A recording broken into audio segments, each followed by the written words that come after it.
दक्ष police news, पहिले खाकी मग बाकी। नाशिक शहरात क्रांतिज्योती सावित्रीबाई फुले यांची 195वी जयंती मोठ्या श्रद्धा आणि उत्साहात साजरी करण्यात आली।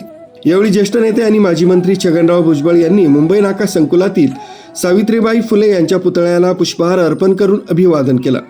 यावेळी बोलताना छगनराव भुजबळ म्हणाले की सावित्रीबाई फुले यांचा जन्म नायगाव जिल्हा सातारा इथं झाला असून त्यांनी आपलं संपूर्ण आयुष्य महिला शिक्षण, सामाजिक न्याय आणि समानतेसाठी समर्पित केलं। त्यांचे विचार आजही समाजाला योग्य दिशा दाखवणारे असल्याचं त्यांनी नमूद केलंय। भुजबळ यांनी यावेळी माहिती दिली की सामाजिक न्यायाशी संबंधित एका महत्त्वाच्या इमारतीच्या बांधकामाचा भूमिपूजन समारंभ नुकताच मुख्यमंत्री यांच्या हस्ते पार पडला। या इमारतीसाठी सुमारे 150 कोटी रुपयांचा खर्च करण्यात आला असून फुले आंबेडकर विचार अधिक बळकट करण्यासाठी हे महत्त्वाचं पाऊल असल्याचं त्यांनी सांगितलंय। आपल्या प्रकृतीविषयी माहिती देताना भुजबळ म्हणाले की गेल्या 2 महिन्यांपासून ते नाशिकमध्ये असून नुकतीच त्यांच्यावर हृदयाशी संबंधित शस्त्रक्रिया झाली आहे। डॉक्टरांनी पुढील 1.5 महिना प्रवास व सक्रिय काम टाळण्याचा सल्ला दिल्यानं त्यांनी विशेष परवानगी घेऊन या कार्यक्रमाला उपस्थिती लावली। आज क्रांतिज्योती सावित्रीबाई फुले यांची 195वी जयंती आहे।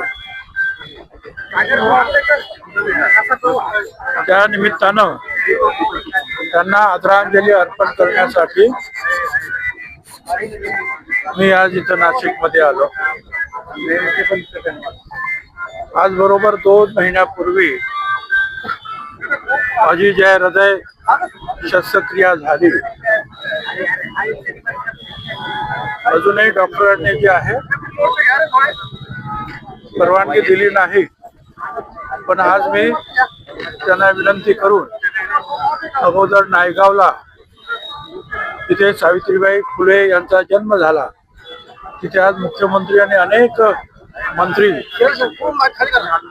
यांच्या बरोबर सावित्रीबाईंच्या जन्मघरात जाऊन त्यांना आदरांजली अर्पण केली।